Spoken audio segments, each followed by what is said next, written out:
Boa noite a todos, sejam todos bem-vindos ao canal do Centro Espírita Regeneração e da Sociedade Espírita Joana de Ângeles. Estamos iniciando o nosso ESD online e hoje nós temos a continuação do capítulo 32, Escolha das Provas pelo Espírito, e é o João Luiz quem vai continuar apresentando a aula.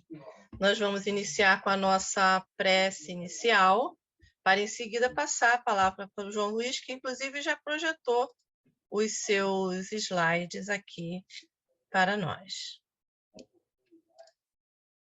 Jesus, amado Mestre, eis-nos aqui, Senhor, reunidos em Teu nome e em nome de Deus, evocando Teu amparo e a proteção espiritual para o início da nossa atividade, a fim de que possamos ter a sustentação dos benfeitores amigos.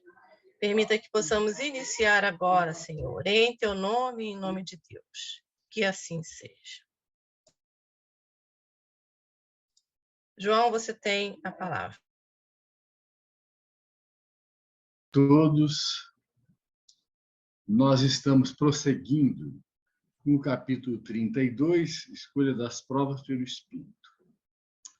E hoje o tema fatalidade ficou separado com um módulo a mais, porque é importante fazermos uma análise sobre esse aspecto, sobre esse assunto. Então, nós temos na nossa bibliografia, repetindo a bibliografia, Espíritos Errantes, que vai da questão 223 a 233, Escolha das Provas de 258 a 273, que estudamos na semana passada.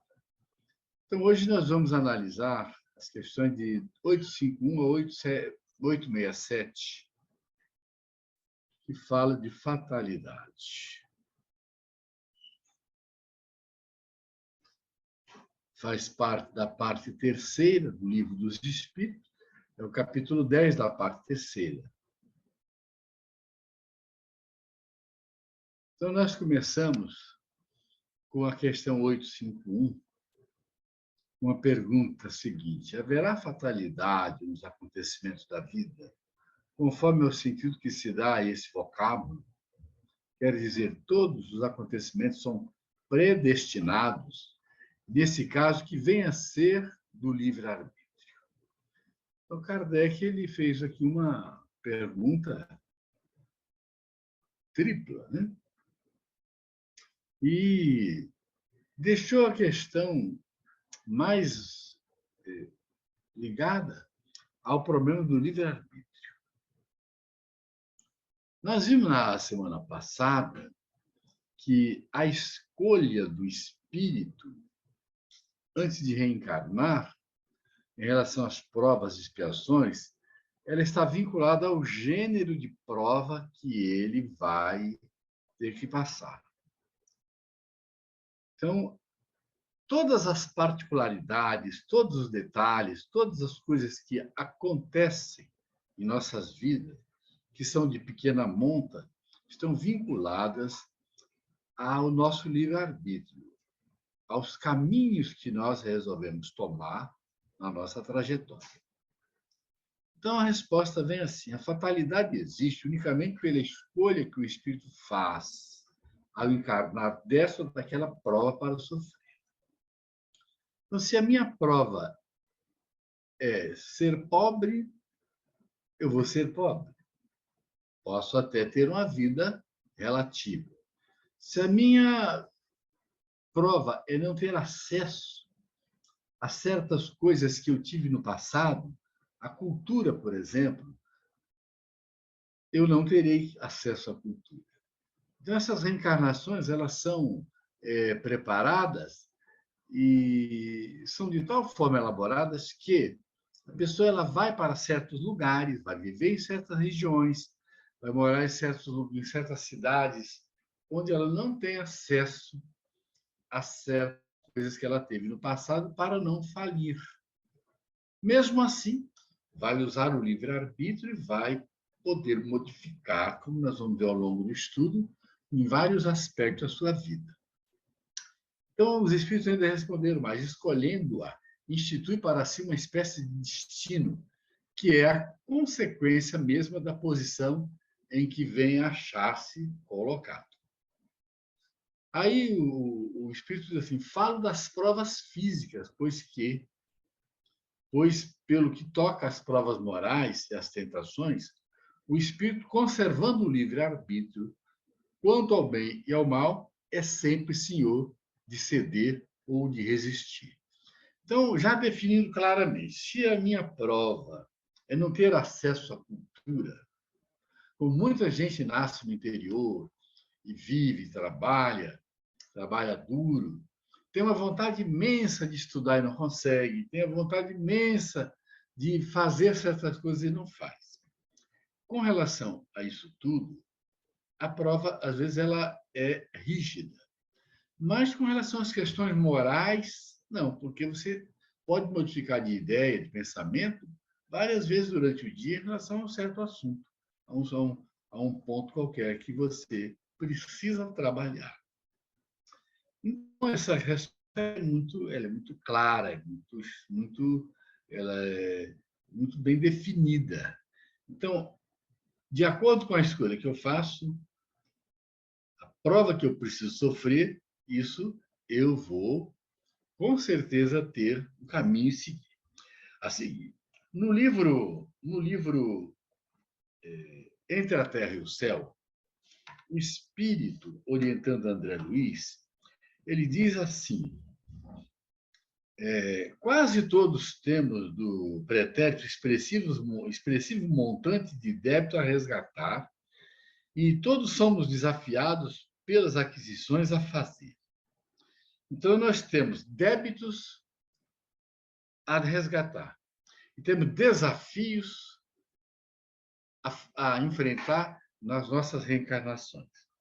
Aí ele diz assim, nisso está o programa, significando em si uma espécie de fatalidade relativa. No círculo de experiência que nos cabe atender. Entretanto, a conduta é sempre nossa e dentro dela podemos gerar circunstâncias em nosso benefício ou em nosso desfavor. Ele coloca aqui uma coisa que eu nunca tinha prestado atenção. Ele fala de fatalidade relativa. Então, se a fatalidade existe na escolha que o espírito faz ao encarnar, no gênero de prova, e ele vai trabalhar e instituir para si uma espécie de destino que serão as consequências, o resultado das consequências do que ele vai usar no livre-arbítrio, ele pode ficar com uma fatalidade relativa em relação a certas coisas que ele programou. Então, fatalidade relativa, ela vai aparecer, ela vai surgir na vida de cada um de nós, se nós, usando o livre-arbítrio, modificarmos muito tudo aquilo que nós tivemos que passar numa reencarnação. Então, seguindo aqui o nosso programa,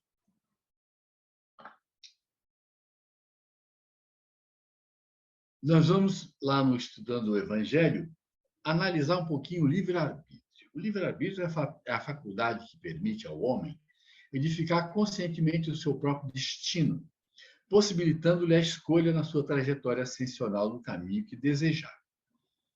Limitado a princípio, vai se expandindo à medida que o homem cresce em espiritualidade. Martins Peralva desenvolve muito bem esse item e diz assim,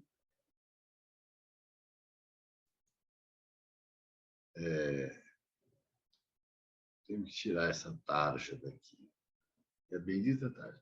Quanto mais evoluído o ser, mais amplo o seu livre-arbítrio, maior o seu direito de fazer certas escolhas no campo da vida, assumindo assim, a pouco e pouco, o comando definitivo da sua ascensão. Eu reencarno, se eu tenho certos direitos pelas minhas aquisições do passado, eu vou modificando meu destino, vou modificando meu caminho. Então, livre-arbítrio e responsabilidade individual, diz ele, desenvolvem-se simultaneamente no aprendizado humano. E ele faz três colocações. O homem de pouca evolução tem o livre-arbítrio limitado, restrito, equivale ao sentenciado que a lei pune sem transigência, submetendo à reclusão onde melhor convém aos interesses da lei e da sociedade. Então, ele tem um livre-arbítrio muito limitado, muito restrito, porque todo mundo pensa que tem liberdade total para tudo, para fazer o que quer. Que o livre-arbítrio, embora seja uma lei de Deus, e as leis de Deus elas são perfeitas, nós não temos a liberdade total para fazer as coisas que queremos fazer. Porque tudo fica restrito naquele ensinamento que todos nós sabemos. Seu direito começa onde acaba o meu começa onde acaba o seu. Então, usando o livre-arbítrio, eu não posso atrapalhar a sua vida, você não pode atrapalhar a minha. O livre-arbítrio do homem não evoluído é como um espelho que o lodo das imperfeições desnatura por algum tempo. Palavra do nosso Martins Peralva. O homem de evolução mediana tem sua esfera deliberativa menos restrita. Ele não é totalmente livre, mas também não tem restrições muito grandes. Corresponde ao recluso que, submetido à disciplina dos códigos, recebe dos códigos certas concessões, geralmente atribuídas aos que, no cumprimento de suas penas, demonstram boa vontade, obediência, respeito e compreensão. Então, você, como mediano, o seu livre-arbítrio ele é como uma madrugada que espera o beijo do sol. É até poético. E já o terceiro homem evoluído é o ex-sentenciado que já se libertou e corrigiu. É livre para agir porque discerne o bem do mal, a verdade da mentira, a luz da sombra. O livre-arbítrio do homem evoluído, no que se libertou da ignorância, é como uma face tranquila de um lago onde se reflete, no esplendor de sua radiosidade, os luminosos raios do astro-rei.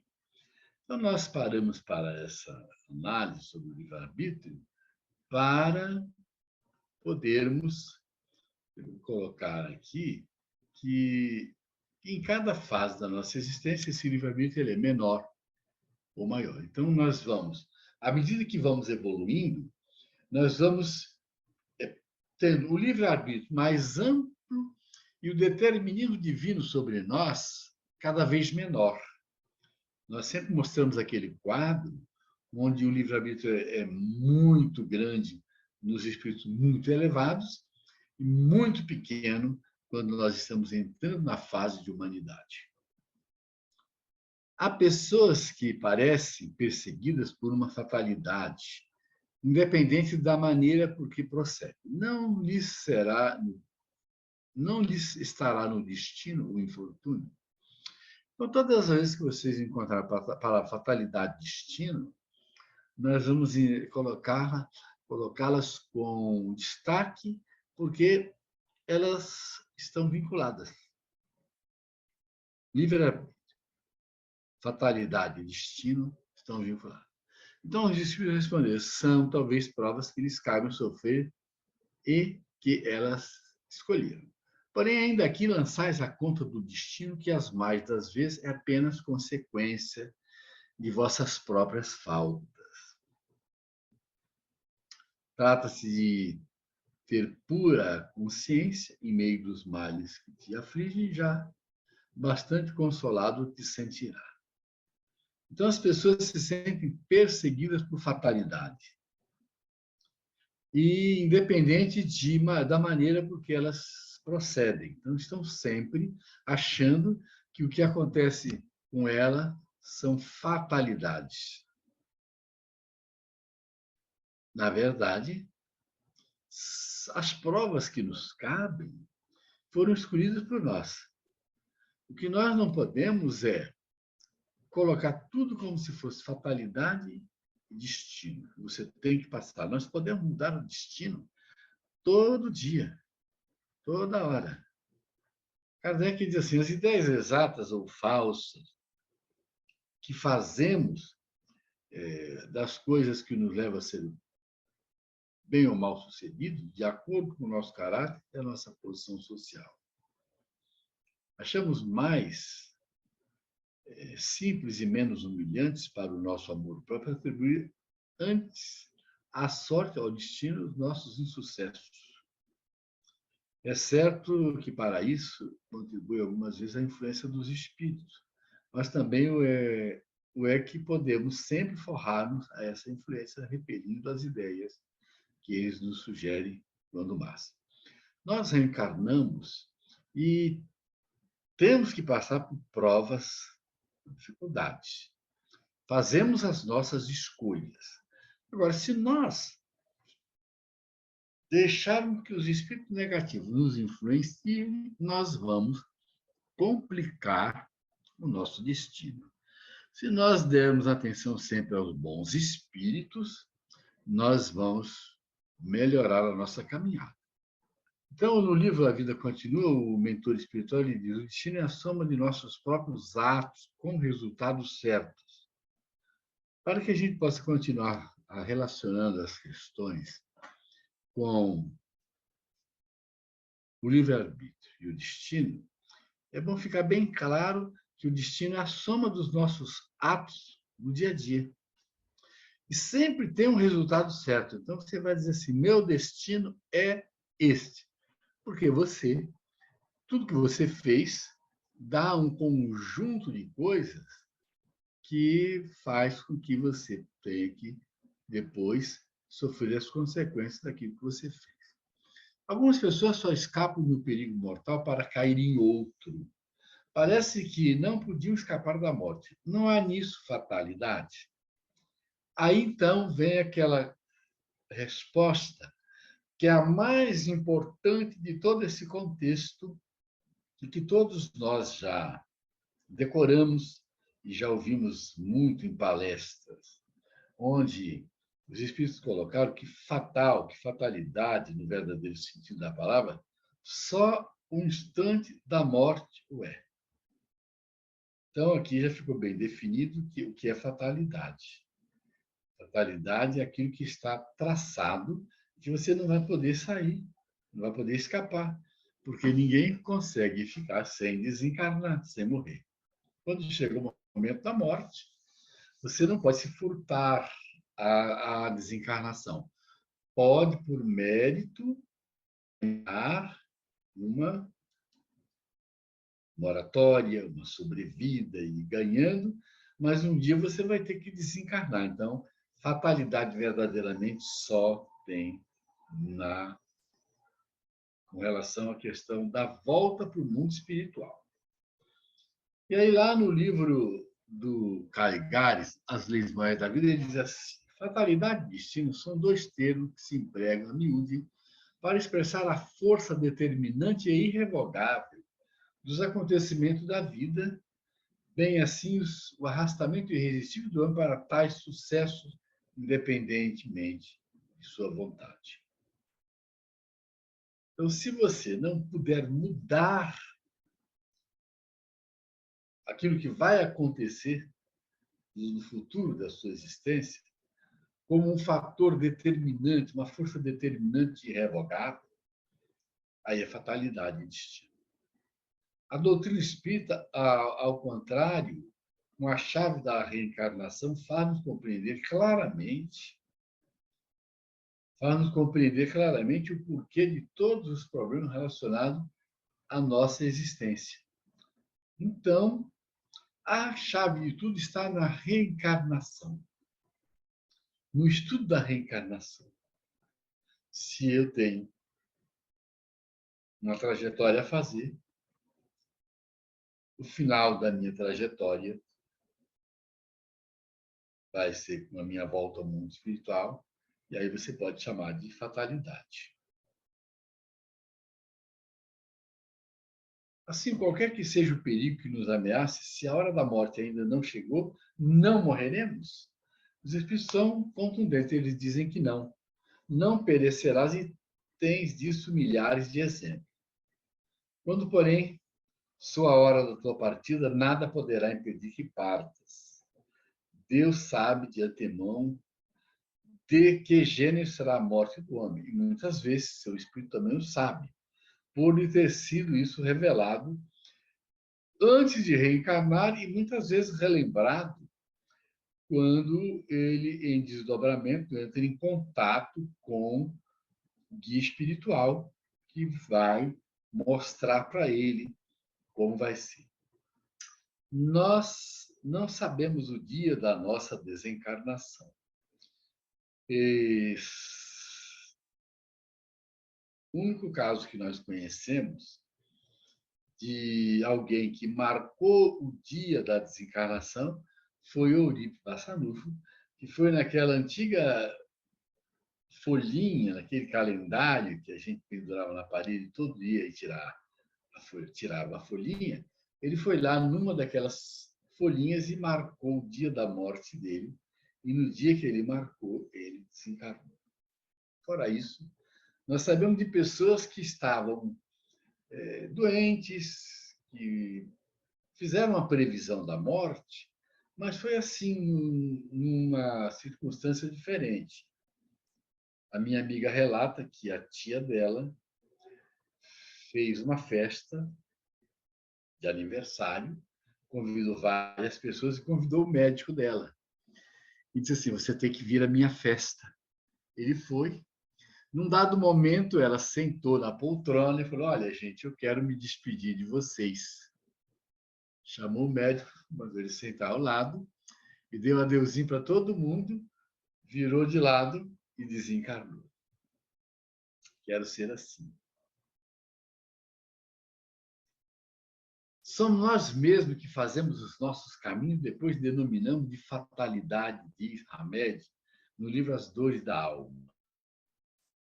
Se nós formos analisar aqui essa questão que o mentor espiritual, no livro Entre a Terra e o Céu, o Clarencio, aliás, de que existe a fatalidade relativa, nós podemos fazer uma análise um pouco diferente. Muitas coisas que estão nessa programação, no gênero de provas, elas podem ser modificadas. E elas vão ser modificadas e vão acontecer de uma maneira ou de outra, que está dentro de uma certa relatividade. Então, eu insisto nisso para que a gente possa estender a compreensão deste assunto. A mãe de André Luiz, antes de reencarnar, no capítulo, num dos capítulos do Nosso Lar, bem no finalzinho, no capítulo 46, quando ela relata ao André Luiz que vai reencarnar, que já tinha providenciado a reencarnação do pai de André, que ele já estava no mundo físico. Ela foi, então, notificar a ele que iria reencarnar, e ele ficou passado. E pediu a ela que arranjasse um outro jeito, que ela encontrasse uma outra maneira de ajudar o pai e as 3 jovens que estavam com ele em zonas inferiores. E ela, então, falou assim: não, o único jeito que eu tenho de ajudá-lo de verdade é retornar ao mundo físico. Porque a gente, quando quer ajudar, quando quer fazer alguma coisa, a gente tem que renunciar. Tem que reunir a renúncia e a abnegação e fazer aquilo que tem que ser feito. Eu vou voltar ao mundo físico. Ele ponderou muito, ela insistiu, dizendo: já está programado, eu vou reencarnar. E o meu programa é receber as 3 jovens como filhas. Em breve, quer dizer, em breve, daí muito tempo, né, lógico, mas lá no mundo espiritual a gente faz uma previsão diferente. Ela é de reencarnar, crescer, namorar, casar e ter as 3 jovens. Eu as terei no regaço e vou acolhê-las e vamos harmonizarmos no futuro. E ela diz assim: nós fazemos muitas coisas erradas. usamos o livre-arbítrio e comprometemos tudo. Deus criou o livre-arbítrio e nós criamos a fatalidade. Então, saindo daquela questão que nós vimos, de que fatalidade, só o momento da morte, não é? Nós vamos para a fatalidade relativa, que o Clarice fala, e vamos colocar aqui que Deus nos deu o livre-arbítrio e nós criamos a fatalidade para isso, para aquilo e etc. Entenderam?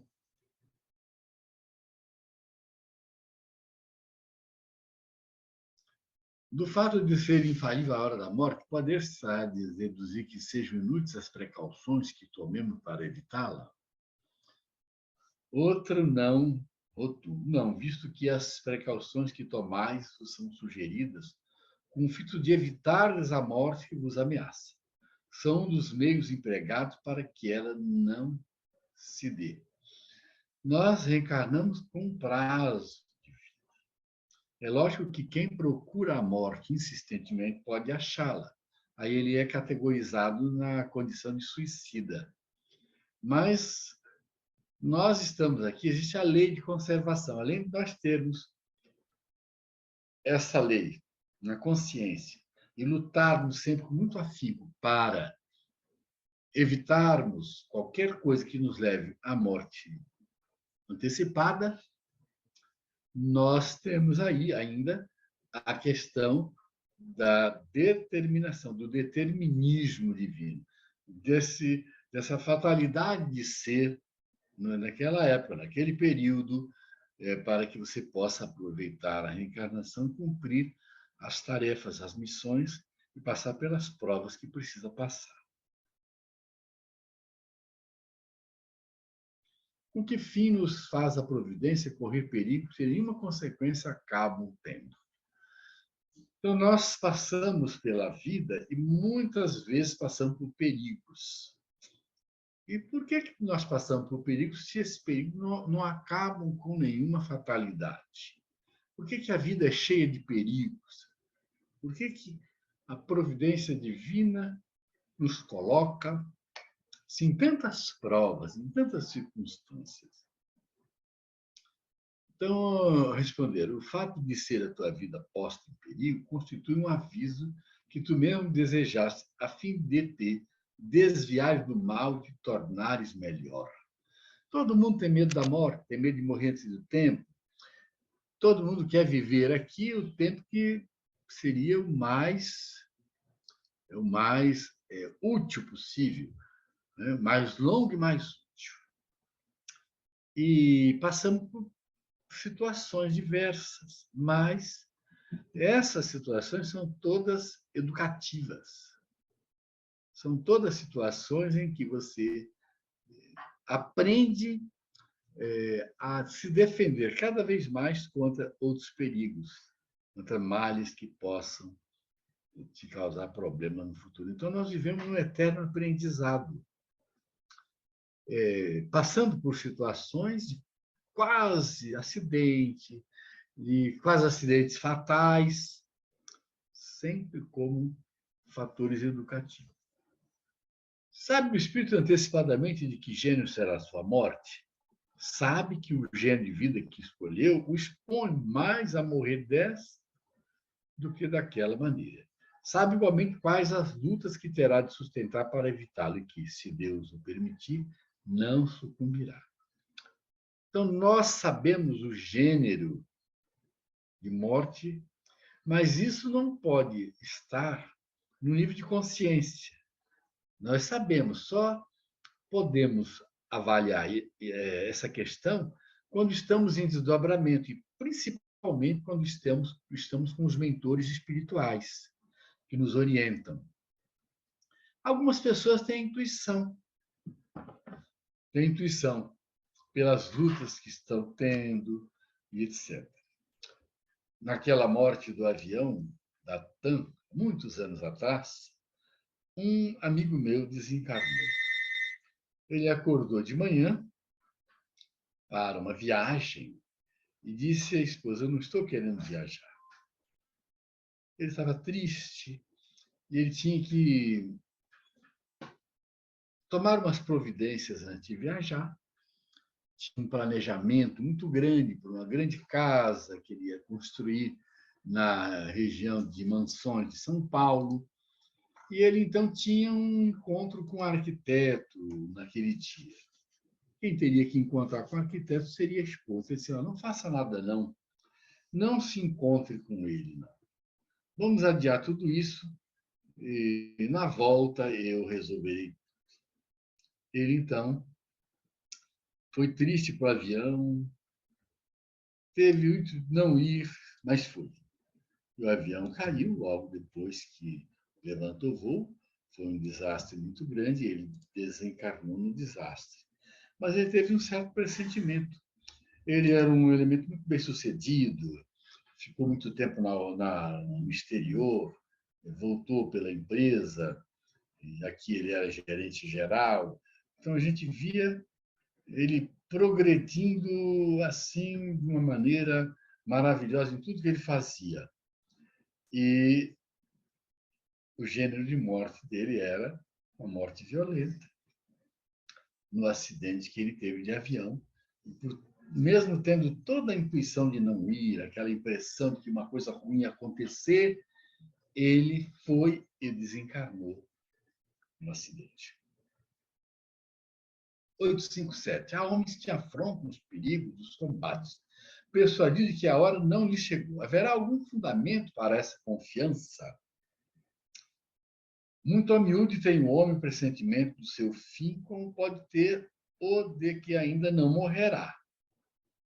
Esse pressentimento lhe vem dos espíritos protetores, que assim o adverte para que esteja pronto a partir ou lhe fortalecem a coragem no momento em que mais dela necessita. Pode vir também da intuição de que tem, da existência que escolheu ou da missão que aceitou, que sabe ter que cumprir. Essa pergunta me recorda de um herói nacional que esteve na Segunda Guerra Mundial, chamado Sargento Wolff. O Sargento Wolff, ele voltou da guerra como um herói. E ele, quem conviveu com ele na guerra, disse que ele era o indivíduo mais destemido que existia. Ele não tinha medo da morte. Ele pegava todas as missões difíceis que ninguém queria. Todas as missões que alguém precisava, que era escalado para ir, para ver se o inimigo estava próximo, para fazer aquelas investidas com aqueles grupos de combate, ele assumia e ia. E era bem sucedido na maioria das tarefas. Mas um dia ele foi e não voltou, porque o inimigo era mais forte. Mas ele não tinha medo de morrer. Ele sabia que um dia ele tinha que morrer. Ele não fazia aquilo de uma maneira assim irresponsável. Ele não, como no próprio livro dos Espíritos, nós temos, na parte que fala do espírito, do homem no combate, se ele pode ser considerado suicida ou não, ele não pensava nisso, ele pensava na guerra, na defesa da paz, na defesa dos aliados, e aceitava todas as missões com muita coragem. E ele devia ter uma proteção espiritual muito grande, mas não tinha a ideia de assim, eu vou porque eu sei que eu vou morrer. Ele ia pensando assim, eu vou porque eu sei que eu vou vencer. Por que razão que pressentem a morte, até geralmente menos do que os outros? Olha que resposta. Quem teme a morte é o homem, não o espírito. Aquele que a pressente pensa mais como espírito que como homem. Compreende ser ela a sua libertação e espera calmamente. Então, espiritualmente, a gente tem menos medo da morte do que olhando a pessoa como um homem aqui no plano físico, tendo missões para cumprir, tendo coisas para alcançar, tendo objetivos, alcançar família para criar, e etc. Então, ele tem a morte como um homem encarnado. É lógico que nem todo mundo tem a ideia clara, eu sou um espírito reencarnado, tenho a minha hora da morte, etc. etc. Então, a pergunta ela define claramente que, como espírito, nós não temos medo da morte, mas como um ser humano encarnado aqui, com tarefas, com tudo para resolver, a gente teme a morte. 859. Com todos os acidentes que nos sobrevêm, no curso da vida, dá-se o mesmo que com a morte, que não pode ser evitada quando tem que ocorrer? Trata-se a miúde de coisas demasiadamente pequenas para que vos possamos prevenir a esse respeito e algumas vezes fazer que as eviteis, dirigindo o vosso pensamento, pois nos desagradam os sofrimentos materiais. Isso, porém, pouca importância tem na vida que escolheste.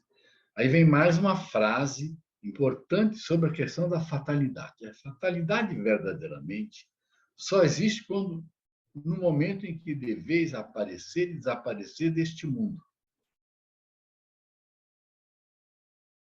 Então, todas as coisas que estão vinculadas ao nosso processo reencarnatório, ao programa reencarnatório, são todas modificadas através do uso do livre-arbítrio. Os espíritos, mentores espirituais, nos dirigem e nos ajudam a evitar uma série de coisas e a chegar numa possível morte prematura. E eles, então, nos cercam de cuidados.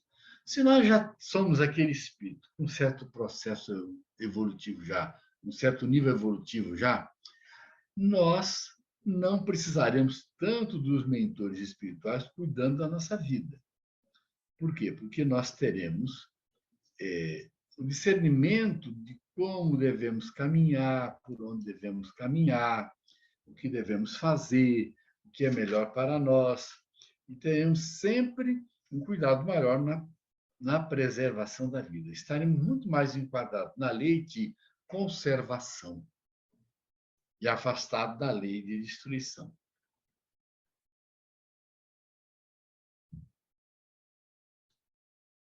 Vamos ver a questão 859. Haverá fatos que forçosamente devam dar-se e que os espíritos não possam conjurar, embora o queiram. Então, fatos que os espíritos queiram evitar, queiram afastar. Mas que tudo viste e pressentiste quando, no estado de espírito, fizeste a tua escolha. Não creais, entretanto, que tudo o que sucede esteja escrito, como costumam dizer. Então, lembrando aqui, o que está definido é o genérico. Um acontecimento qualquer pode ser a consequência de um ato que praticastes por tua livre vontade, de tal sorte que, se não houvesse praticado, o acontecimento não se teria dado. Imagina que queimas o dedo, isso nada mais é senão o resultado da tua imprudência e efeito da matéria. Só as grandes dores, os fatos importantes e capazes de influir no moral, Deus os prevê, porque são úteis à tua depuração e à tua instrução. Então, continua com esse raciocínio. As generalidades, as coisas grandes que são importantes para você se instruir, para você alcançar as metas, são todas previstas e são amparadas, definidas pelos mentores espirituais. 860. Pode, pela sua vontade e por seus atos, fazer que não deem acontecimentos que deveriam verificar-se e reciprocamente? Pode, se essa aparente mudança na ordem dos fatos tiver como cabimento na sequência da vida que ele escolheu. Então, você pode mudar, você pode fazer com que muitas coisas não se deem. E pode fazer com que muitas coisas se deem. É o contrário. Acresce que, para fazer o bem, como lhe cumpre, pois que isso constitui o objetivo único da vida, facultado-lhe é impedir o mal, sobretudo aquele que possa concorrer para a produção de um mal maior. Muitas vezes, nós mudamos assim radicalmente as coisas que vão acontecer conosco. E pode trazer felicidade e pode trazer infelicidade. Mas o normal da maioria das pessoas é fazer mudanças, pegar atalhos daqui e dali para rumos que não deveriam ser tomados, fazer com que você volte depois para o caminho certo, para onde você precisa trilhar. 861. Ao escolher a sua existência, o espírito daquele que comete um assassínio sabia que viria a ser assassino? A resposta clara é não. Nós não reencarnamos para cometermos crimes, para a predestinação do mal. Todos nós reencarnamos para sermos bem-sucedidos, embora as provas sejam muito duras, muitas vezes, muito difíceis, desanimadoras. Mas como Deus não dá fardo pesado para ombros fracos, Deus não deixa você carregar um peso maior do que você pode, então nós sempre nascemos para sermos bem-sucedidos, para sermos felizes dentro da relatividade da felicidade que existe na Terra. Então, ninguém nasce para ser assassino, para ser criminoso, para cometer crime absolutamente nenhum. Olha para mim.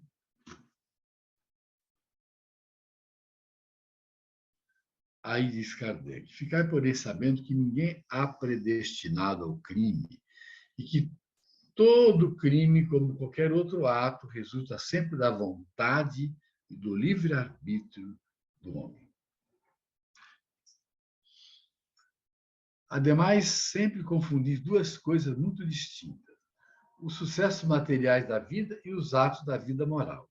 A fatalidade que algumas vezes há só existe com relação àqueles sucessos materiais cuja causa reside fora de vós e que independem da vossa vontade. Quanto aos atos da vida moral, eles emanam sempre do próprio homem, que, por conseguinte, tem sempre a liberdade de escolher. No tocante, pois, a esses fatos, nunca há fatalidade. Então, se o indivíduo opta por cometer um crime, é o uso do livre-arbítrio. Ele vai ter todas as consequências daquela decisão que ele tomou. É do campo moral. Se ele é tendencioso, se ele não domina as más tendências, se ele não ouve a voz interior que diz o que é certo, o que é errado e sempre escolhe o lado errado, ele vai sofrer todas as consequências. Quantas pessoas têm a oportunidade de se afastar das más companhias, mas elegem as más companhias? Onde com essas más companhias ele vai adentrar para o caminho dos vícios, das drogas, dos assaltos. Quantas pessoas se envolvem com outras e dizem assim: eu nem queria fazer, mas eu estava junto, acabei fazendo. Nós conhecemos tantos casos, acompanhamos a vida de tantos jovens aqui em Niterói, São Gonçalo, que optaram pelo mais fácil, que decidiram sair em grupos e enveredarem por bagunças, por pequenos crimes, por pequenas ações que foram depois se comprometendo e chegaram a um ponto de não conseguirem mais sair daquele caminho que enveredaram.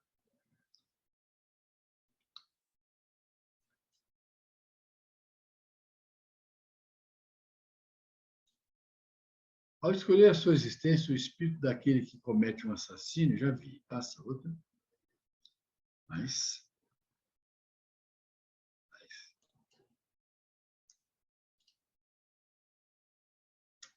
só um minutinho. Pessoas existem que nunca logram bom êxito e coisa alguma que parecem perseguidas por um mau gênio em todos os seus empreendimentos. Não se pode chamar isso de fatalidade? Será uma fatalidade se ele quisesse dar esse nome, mas que decorre do gênio da existência escolhida. É que essas pessoas quiseram ser provadas por uma vida de decepções a fim de exercitarem a paciência e a resignação. Entretanto, não cresce que seja absoluta essa fatalidade. Resulta muitas vezes do caminho falso que tais pessoas tomam em discordância com a sua inteligência e suas aptidões. Grande probabilidade tem de se afogar quem pretender atravessar a nado um rio sem saber nadar. Então, esse exemplo que os espíritos deram aqui é tão simples, né? É tão fácil. Então, você não pode querer atravessar um rio se você não sabe nadar. Você não pode desejar alguma coisa que você não tem capacidade de fazer. Nós sabemos que os espíritos, os mentores espirituais, eles não nos deixam assumirmos provas que estão além do nosso limite de resistência. Não adianta você pedir para reencarnar e fazer uma coisa que está totalmente fora da sua capacidade. As nossas reencarnações são planejadas. Mesmo aqueles que não têm o direito de planejar, os mentores espirituais que coordenam as reencarnações das pessoas, eles planejam reencarnações compulsórias e colocam as pessoas onde elas têm que estar, com um gênero de prova que ela pode suportar. E aí ela vai escolher.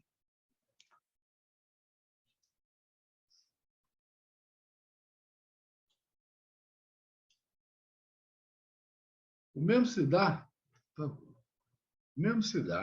relativamente à maioria dos acontecimentos da vida. Quase sempre obteria um bom êxito se só tentasse o que estivesse em relação com as suas faculdades. O que o perde são o seu amor próprio e a sua ambição, que o desvio da senda que lhe é própria, que o fazem considerar a vocação que não passa de desejo de satisfazer a certas paixões.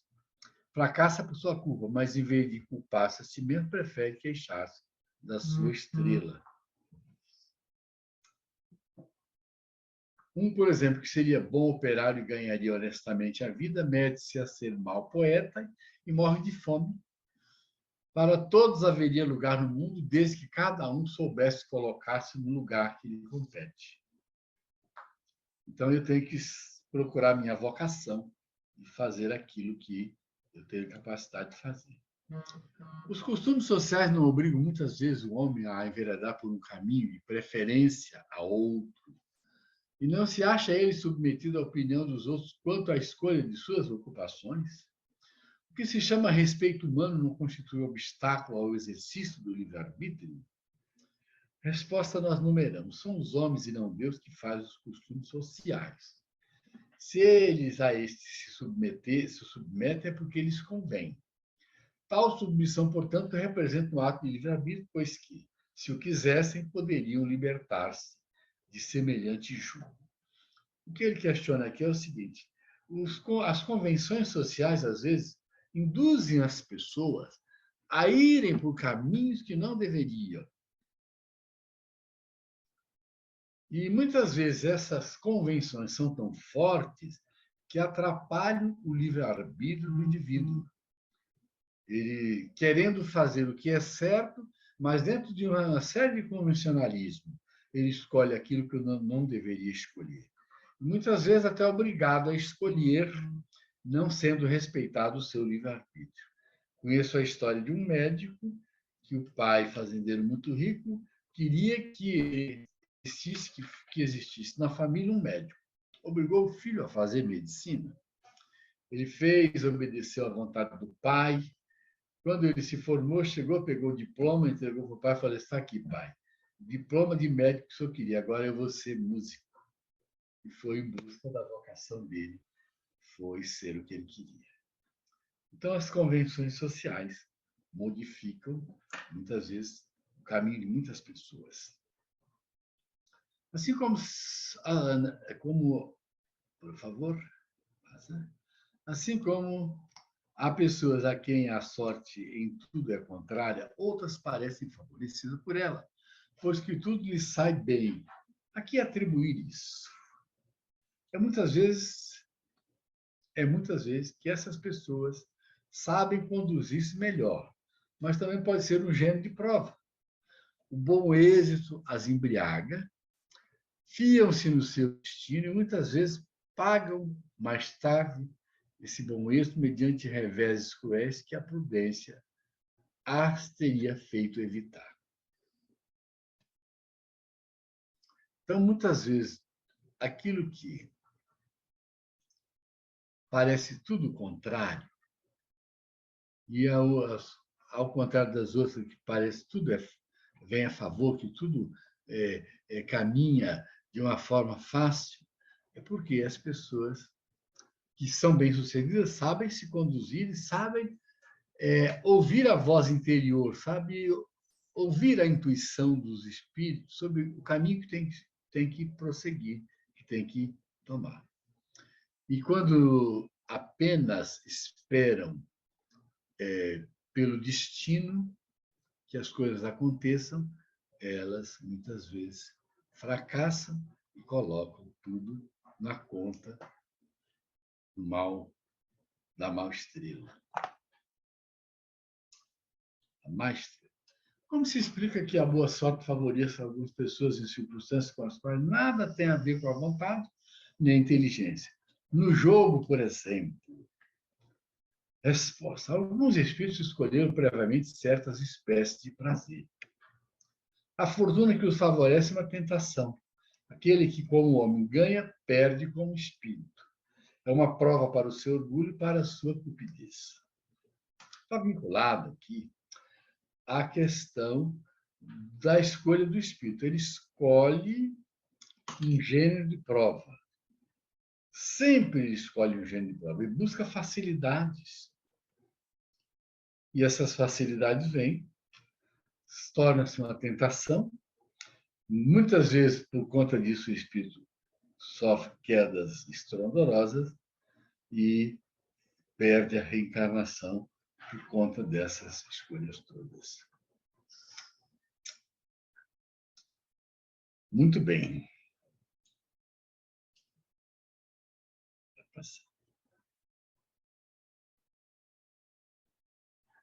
Então, essa fatalidade que parece presidir aos destinos materiais de nossa vida também é resultado do nosso livre-arbítrio.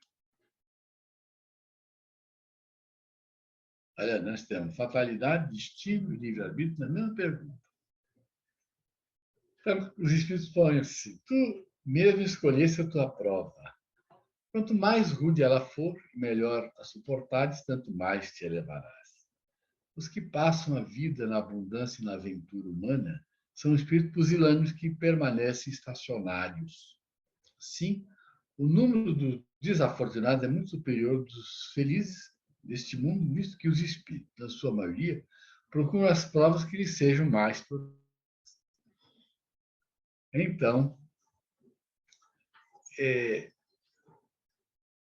muitas coisas presidem, sim, o nosso destino, mas isso não é uma lei rígida nós a modificamos ao longo da vida. Nós escolhemos, usamos o livre-arbítrio, fazemos o nosso destino e poderemos ser muito bem-sucedidos ou não.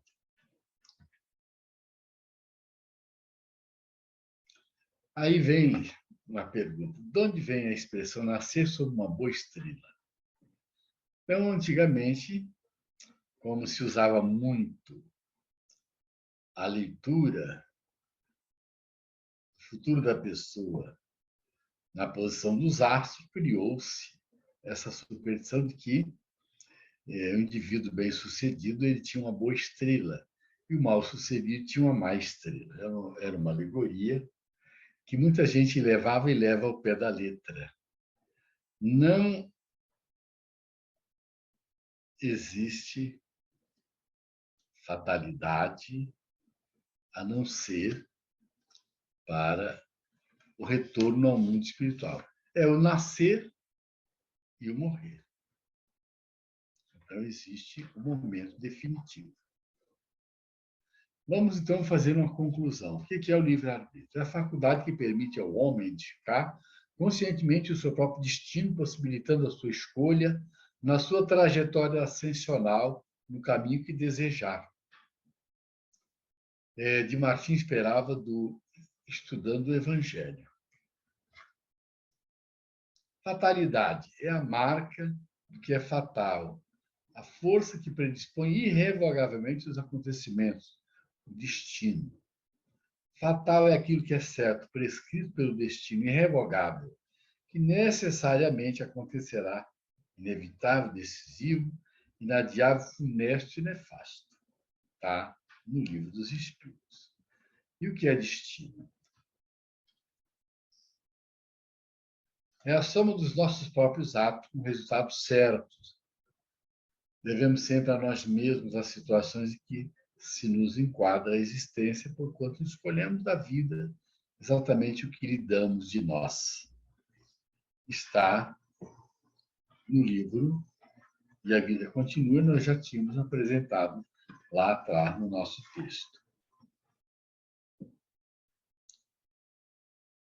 Segue.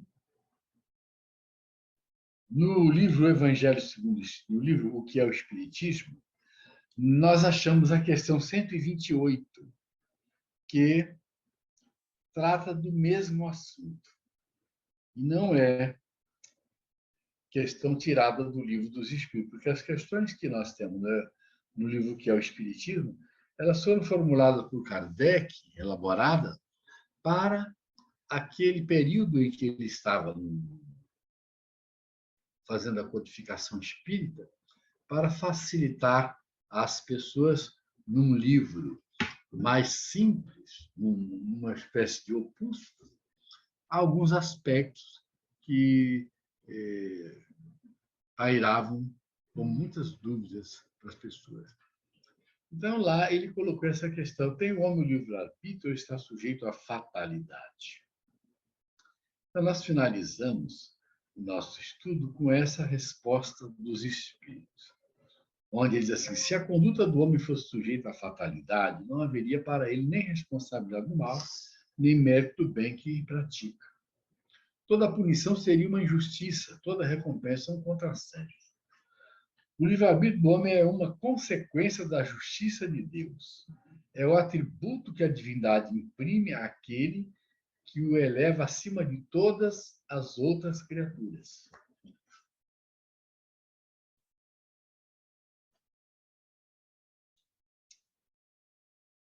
É isto tão real que a estima dos homens, uns pelos outros, baseia-se na admissão desse livre-arbítrio. Quem, por uma enfermidade, loucura, embriaguez ou idiotismo, perde acidentalmente essa faculdade, é lastimado ou desprezado. O materialista que faz todas as faculdades morais e intelectuais dependerem do organismo, reduz o homem ao estado de máquina, sem livre-arbítrio, por consequência, sem responsabilidade do mal e sem mérito do bem que pratica. E nós pedimos a vocês que estudem no livro Evangelho segundo o Espiritismo, o item 18, o bem e o mal sofrer, que está no item Instruções dos Espíritos, que fala sobre essa questão do indivíduo sofrer, aceitar bem, aceitar mal, compreender bem ou não o sofrimento da vida, as provas que passa pela vida. Então, é uma leitura muito importante, um texto muito longo, que nós sugerimos como leitura complementar para este assunto, que consta do nosso programa deste capítulo 32. É de Lacordaire, ou Lacordaire, e é um dos mais belos, das mais belas mensagens que nós temos no Evangelho segundo o Espiritismo. Muita paz para vocês e obrigado pela paciência.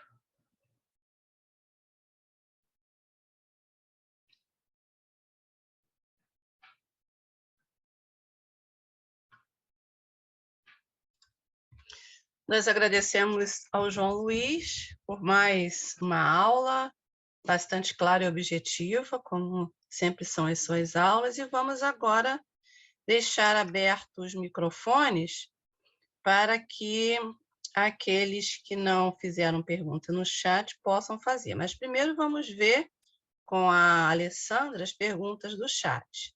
Depois a gente libera os microfones. Alessandra. Boa noite a todos. Nós temos, sim, duas perguntas no chat. Então, a primeira pergunta, João, é da Débora Paiva. Ela está se referindo também ao assunto da semana passada.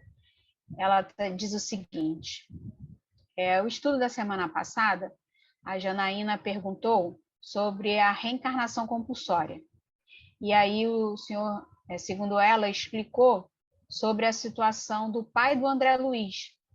E ela pesquisou sobre essa questão, e que ela teve uma dúvida e viu que a reencarnação do pai do André Luiz foi uma reencarnação compulsória e que não teve a escolha dele. Programado por um espírito, essa reencarnação, por um espírito mentor e um familiar, que no caso do pai do André foi a esposa, né, dele. E ela ficou com uma dúvida sobre essa situação. O pai do André não teve a oportunidade na escolha das suas provas e expiações. E pelo que ela entendeu na pesquisa que ela fez, ele também não teve o livre-arbítrio para essas escolhas. Então, o que ela gostaria de saber, né? Ela fez essa colocação, e o que ela gostaria de saber é se está correto isso que ela entendeu, que ele não teve a oportunidade de fazer as escolhas, foi assistido para ter a reencarnação dele.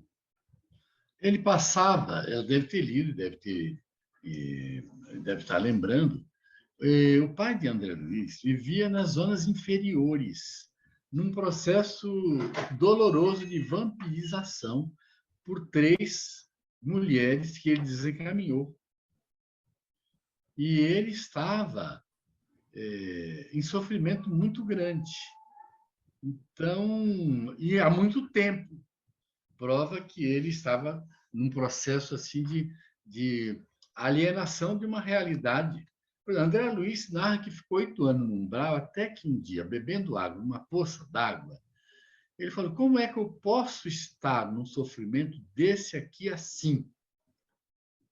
E ele deu um grito, que ele pediu a Deus que ele pudesse ser ajudado.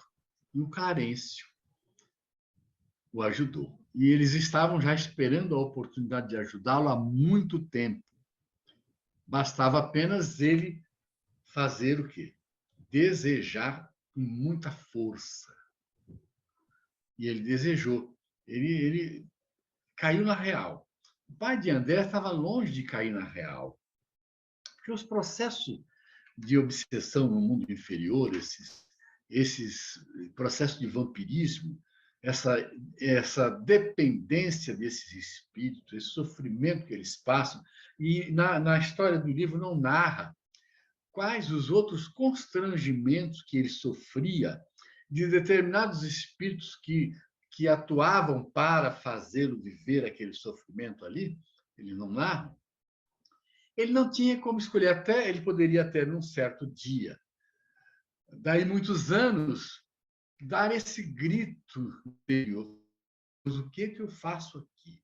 Por que a minha vida é assim? Ele poderia desejar com muita força sair de lá, mas ele não desejou. A história conta que André Luiz conta que ele estava lá, simplesmente lá. E o próprio André Luiz foi ajudado pelo ministro do nosso lar, porque a mãe dele estava numa posição muito elevada e vivia constantemente intercedendo por ele. Ela também vivia lutando no mundo espiritual superior, trabalhando muito para merecer o melhor, para se preparar e trazer todo mundo para a reencarnação. Porque não é só querer, você tem que merecer, tem que poder, tem que ter capacidade de planejar uma prova e suportá-la. Então, a mãe de André Luiz tinha condições espirituais, morais, de evolução, para as provas mais difíceis que ela quisesse. E ali ela planejou tudo isso, e o pai de André Luiz foi retirado de lá. Esse preparo é mínimo. Vamos colocar assim, desculpa, eu vou colocar. Você chegou em casa sujo. Você gostaria muito, muito, muito que tivesse um chuveiro lá fora, para você tomar um banho mais ou menos lá fora, para poder entrar, para depois tomar o banho verdadeiro. O espírito, quando ele está nessas regiões de muito sofrimento, ele não sai direto para reencarnar e entra em contato direto com quem vai recebê-lo. Por quê? Porque muitas vezes ele está tão pesado que o processo de ligação não se dá. Então, foram feitas várias coisas nesse processo compulsório, mas sem, pelo que está aqui, que ele usasse o livre-arbítrio para planejar, desejar alguma coisa. Foi do jeito que tinha que ser. Isso aqui é compulsório. É do jeito que tem que ser. Você vai. Vai porque vai. Entendeu? Esse foi o processo da reencarnação do pai de André Luiz. Como é de muitos outros espíritos em situações semelhantes. Os grandes criminosos, quando eles reencarnam como verdadeiros fenômenos teratológicos, ele que vai pedir para reencarnar como um deficiente, como um indivíduo com todos os defeitos possíveis. A pessoa não vai pedir. Então, esses processos são elaborados, existem as aceitações, aquelas pessoas que são procuradas, que aceitam como prova também, por grande necessidade, receber como filho alguém que vem compulsoriamente reencarnar. É um estudo muito bonito isso. Débora, ficou claro? Eu também acredito que se eu conseguir passar a sua pergunta.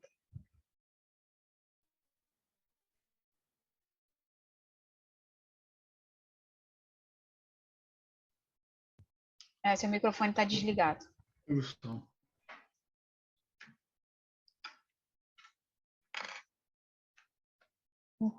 Então, tá ok, ela disse que sim. Obrigada, Débora. Temos mais duas perguntas, as duas perguntas são da Alba. A primeira pergunta, a Alba pergunta assim: uma pessoa que fica em coma há alguns anos, ela está na escolha do seu destino? Olha só, ficar em coma há alguns anos pode estar no gênero de prova. Mas, dependendo daquilo que a pessoa faça por aí afora, ela pode entrar num quadro onde esse estado de coma seja uma consequência do destino. Entenderam? Então, nós conhecemos pessoas que estão numa situação totalmente alienada há muito tempo.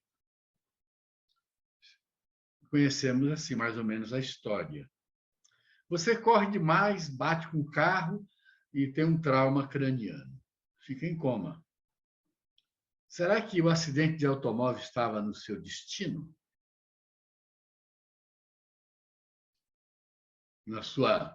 Existia na sua programação como fatalidade? Você teria que sofrer um acidente de carro? O meu amigo que morreu no acidente de avião, claro que estava no gênero de prova dele morrer de acidente de avião. Como é que você consegue planejar uma reencarnação para morrer de acidente de avião? Depende de todos os seus problemas do seu passado. Por exemplo, os pilotos que, durante a Primeira Guerra Mundial, a Segunda Guerra Mundial, bombardearam cidades, bombardearam, fizeram uma série de coisas. Tem comprometimento nessa área. E vão desencarnar de avião, morrer do avião, num acidente. Quantas pessoas abateram aviões? Na época da guerra, milhares de navios foram afundados.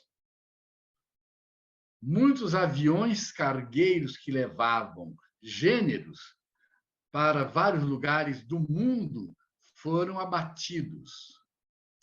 E quem fazia isso? Éramos nós. Então, de acordo com o que nós fizemos no passado, nós estamos vinculados. Conheço uma pessoa que ia para o circo aqui de Niterói, que pegou fogo, ali onde é o Extra. E essa pessoa, no meio do caminho, resolveu não ir. Resolveu ir para outra atividade. E o circo pegou fogo. Minha mãe. A própria Nil, a mãe da Nilska, estava nesse contexto. Mas a que eu conheço não é a mãe da Nilska. A mãe da Nilska passou por isso. Por que ela não foi para o circo? Porque ela não tinha que morrer queimada no circo. Ela foi assistir o filme do John Wayne. Salva pelo Então, John Wayne.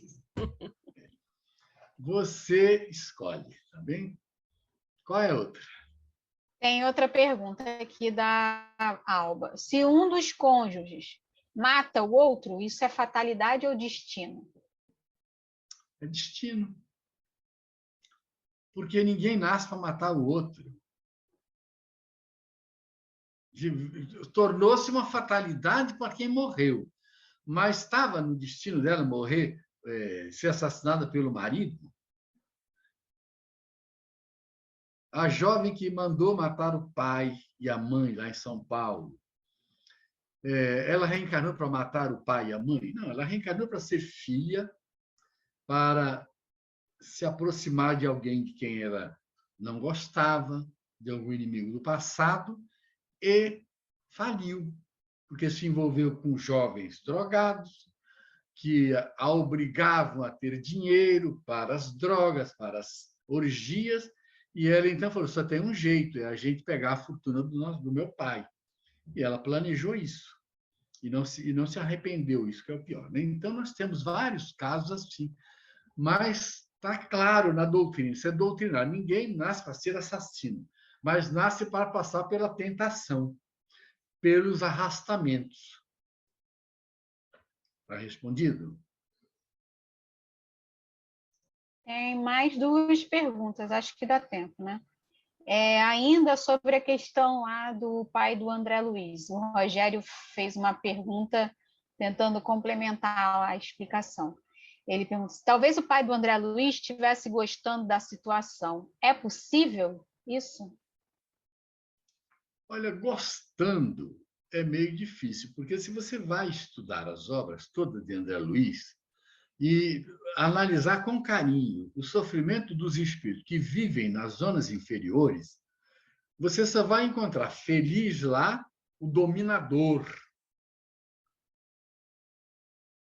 o indivíduo que domina aquela região e que quer todo mundo prestando homenagem a ele, etc.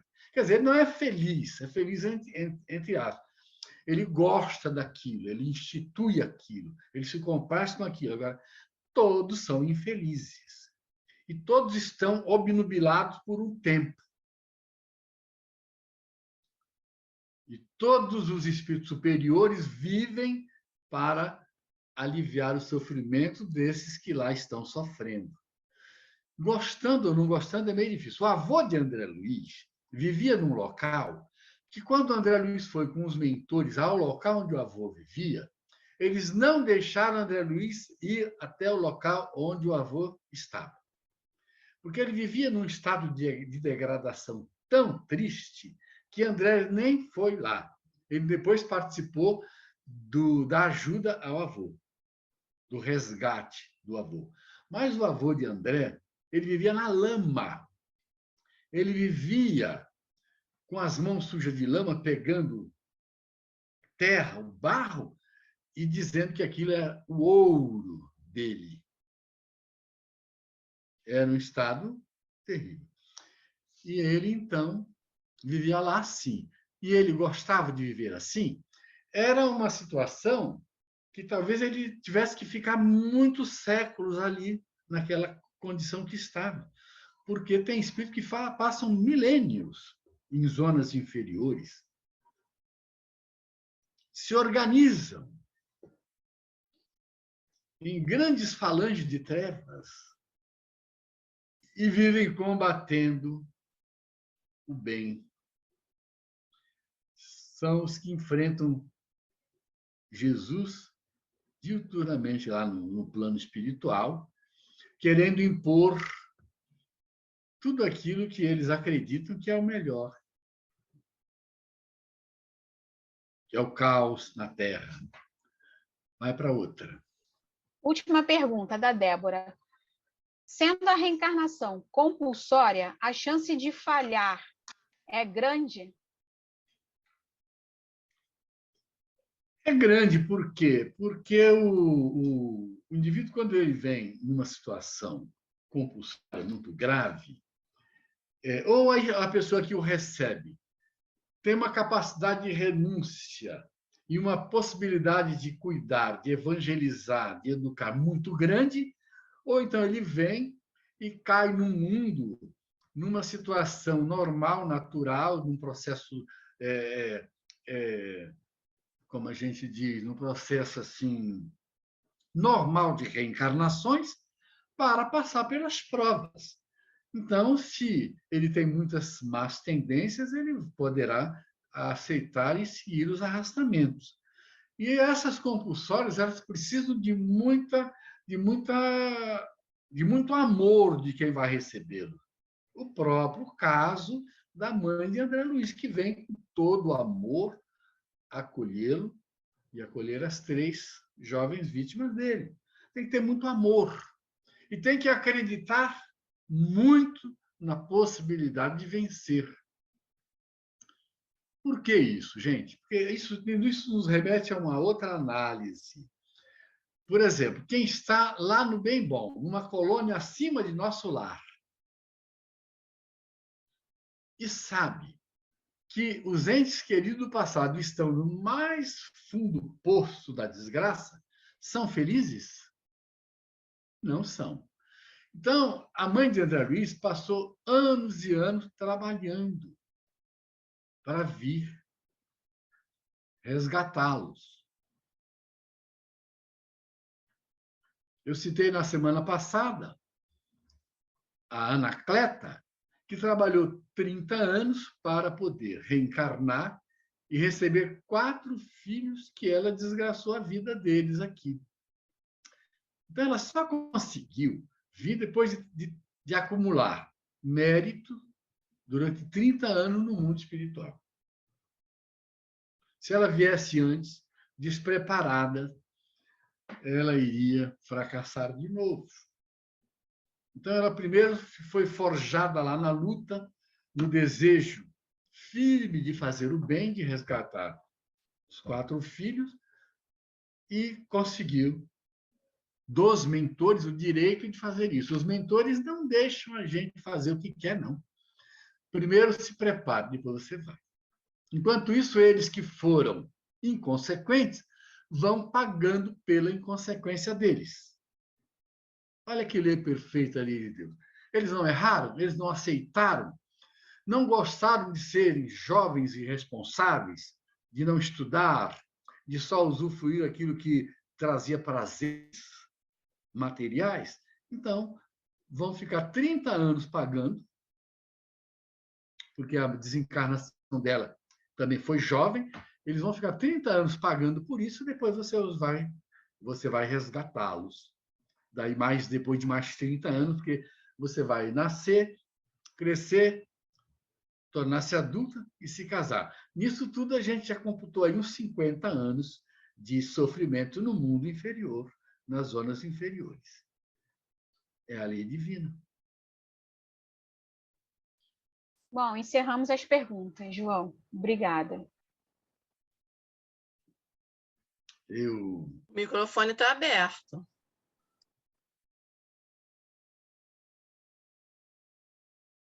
De quem? Ah, está aberto. Não, aqui, caso alguém queira abrir o microfone para fazer pergunta, ainda tem 5 minutinhos, né?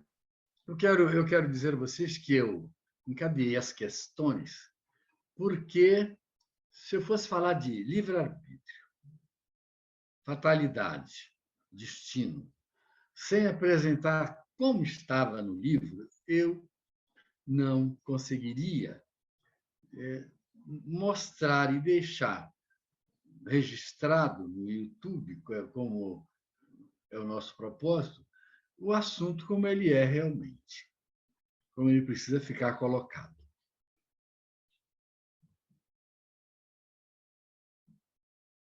Eu me recordo agora de uma história chamada Os Três Conselhos, onde um homem deixou a família e foi para uma cidade procurar trabalho, viajou muito até que chegou num local e conseguiu um trabalho. Trabalhou 20 anos para depois retornar com recursos e conduzir a família, que era só a esposa que ele pediu o amor e a fidelidade dela. Ele voltou acreditando que 20 anos depois ele ia encontrá-la. Mas só que antes dele voltar, ele falou assim: eu quero um acerto de contas. E o patrão foi ver, ele tinha uma verdadeira fortuna em joias, em diamantes. O patrão falou assim: eu faço uma proposta para você. Eu vendo 3 conselhos para você por essa fortuna que você acumulou. Ele ficou surpreso. Ele falou assim: minha fortuna por 3 conselhos deve ser muito importante isso. Ele falou assim: vou pensar. No outro dia, ele falou assim: eu compro os 3 conselhos por toda essa fortuna. Pensou mesmo, deu mais um dia, pensou mais um dia, reuniu a riqueza e falou: está aqui a sua riqueza, o que você faz? Eu comprarei. Disse assim: pois bem, então você vai comprar. Os 3 conselhos são muito simples. Primeiro, nunca pegue atalhos. Segundo, nunca se envolva em coisas erradas, não se deixe arrastar por confusões. Terceira, nunca se precipite em decisões que você tiver que tomar na vida.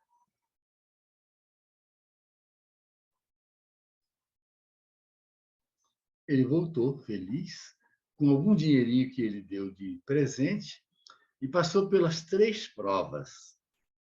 Alguém tentou roubá-lo, desencaminhá-lo, dando um atalho. Ele pegou o atalho e lembrou: não posso pegar atalhos. E quem queria desencaminhá-lo era o maior ladrão da região. Queria que ele fosse para um local para matá-lo e tomar o dinheiro. Quando ele se cansou, foi para um local descansar, foi dormir numa pousada.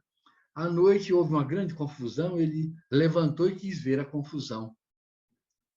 Mas quando ele ia abrir a porta, ele falou assim: não posso. Um dos conselhos que eu comprei caro é não me meter em confusões, não me envolver com coisas que não são confiáveis. Eu não sei o que está acontecendo, então não foi.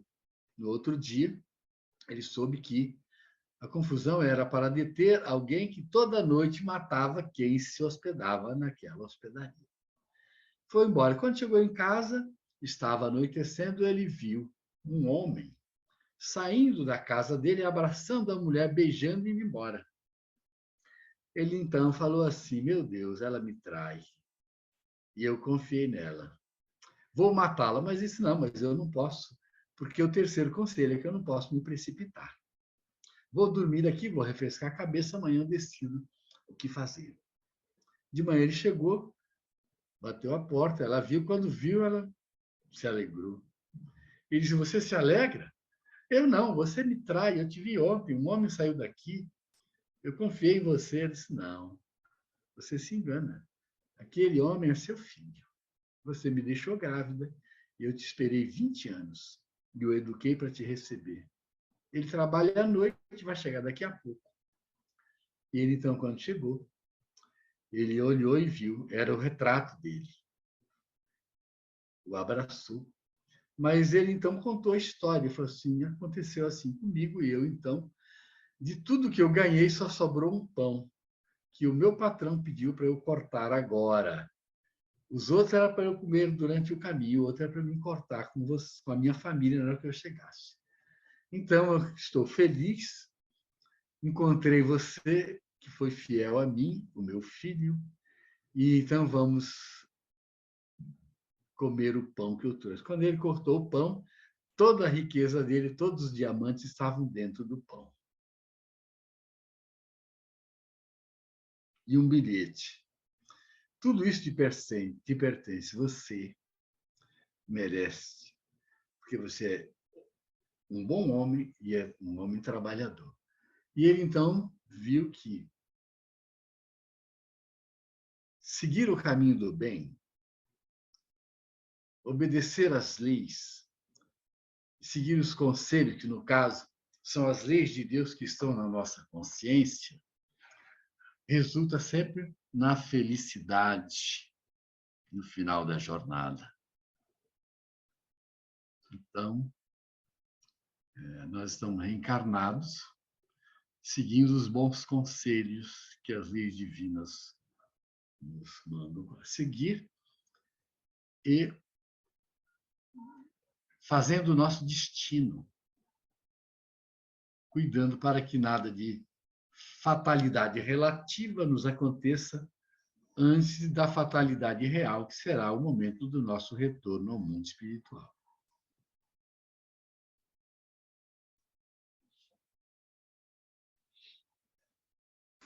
Tem que lhe dar 10 depois dessa história, então.